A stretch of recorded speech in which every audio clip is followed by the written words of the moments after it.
एक शपथ लेंगे, एक पावन शपथ लेंगे कि मैं जीते जी भारतीय संविधान उसके बनाए गए नियमों कानूनों का अक्षरशः पालन करूंगा। अन्यथा ये झंडोत्तोलन करने से, गणतंत्र दिवस मना लेने से और लंबे लंबे नारे भाषण लगा लेने से हम सच्चे राष्ट्रभक्त नहीं हो जाएंगे।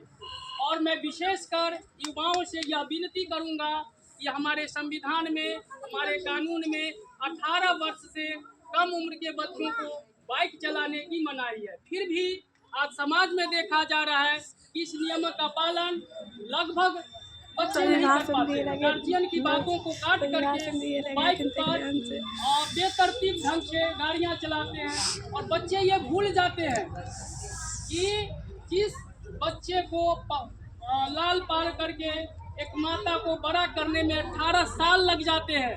18 साल के कड़ी मेहनत के बाद एक माँ का बच्चा धरती पर चलने के और समाज के लिए कुछ करने के लिए तैयार होता है, लेकिन वो अपनी मात्र 18 सेकंड की लापरवाही में, 18 साल की मेहनत 18 सेकंड की लापरवाही में एक्सीडेंट करके खो देते हैं।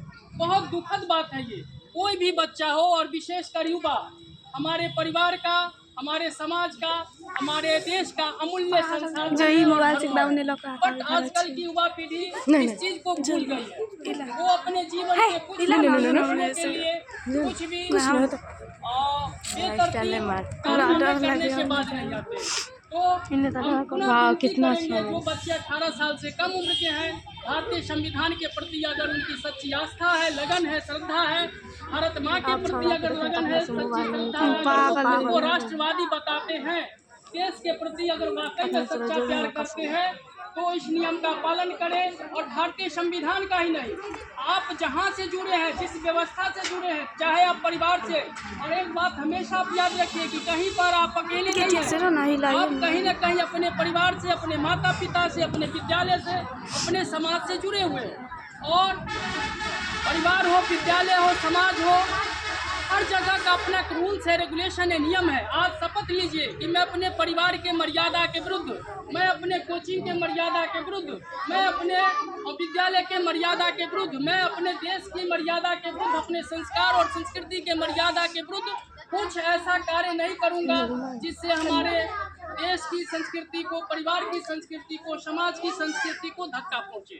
अगर आप ये शपथ लेते हैं तो आप इस गणतंत्र दिवस में भाग लेने के भागीदार हैं, अन्यथा आपको कोई अधिकार नहीं बनता है कि आप झंडोत्तोलन में शामिल हो और इसमें अपनी खोखली देशभक्ति को व्यक्त करें।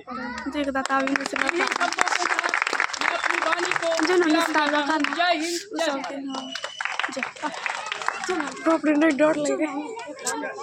बहुत ही कम समय में बहुत ही अच्छी अच्छी बातें हमारे सर ने कहा। इस बातों को अगर हम जीवन में अमल के तौर पर उतारेंगे, ये बहुत ही अच्छी बातें बोले सर के द्वारा बहुत सारी बातें बोली गई, जिसमें से ये बात हमें बहुत ही अच्छा लगा। सर को हम एक बार फिर से इस पावन अवसर पर मैं इनको धन्यवाद देता हूँ कि उन्होंने अपनी विचार को इतने अच्छे तरीक़ा से हमारे युवाओं के लिए बहुत ही अच्छे तरीक़ा से बताया है।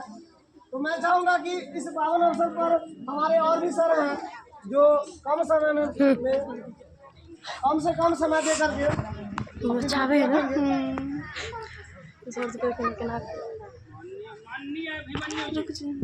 बच्चों को संबोधन करें। झंडा ऊपर रखो ना,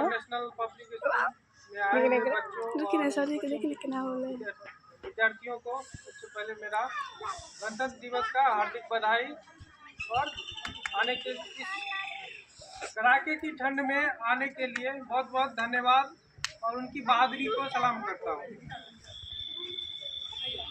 आज देश 76वां गणतंत्र दिवस मना रहा है। इस दिन के बारे में लगभग सभी लोगों को पता होगा कि किस तरह हमारे वीर सपूतों ने और हमारे इतने स्वतंत्रता सेनानियों ने अपनी प्राण की आहुति दे करके इस पल को इस तरह खुशहाल पल यानी दुख की घड़ी को खुशहाल पल के रूप में मनाया। क्योंकि उस समय जिस समय देश गुलाम था, उस समय से लोगों ने एक प्रण लिया कि देश आज़ाद करना है और उसके बाद गणतंत्र दिवस मनाया गया। उसके बाद 1947 में भारत आज़ाद हुआ तो स्वतंत्रता दिवस क्यों बढ़ा। लेकिन आज दुनिया में सबसे ज्यादा आबादी वाला देश भारत है और दुनिया का सबसे बड़ा बाजार भी है, लेकिन फिर भी हम दूसरों के विचारधारा को लेकर के चल रहे हैं। हमारे देश में बहुत सारे ऐसे वीर सपूत हुए हैं जिनकी विचारधारा को आगे बढ़ाने की जरूरत है, जैसे महात्मा गांधी हो गए, सुभाष चंद्र बोस हो गए, रविन्द्रनाथ टैगोर हो गए, स्वामी विवेकानंद हो गए। इस तरह से उन लोगों की विचारधारा कहीं न कहीं दबती जा रही है और बाहरी विचारधाराओं का प्रयोग हमारे तरफ हो रहा है। क्योंकि आज भारत देश में हमारा देश तो है, लेकिन हमारे देश में सभी चीजें बहुत देर के बाहर से आती हुई दिख रही है। जैसे कि अभी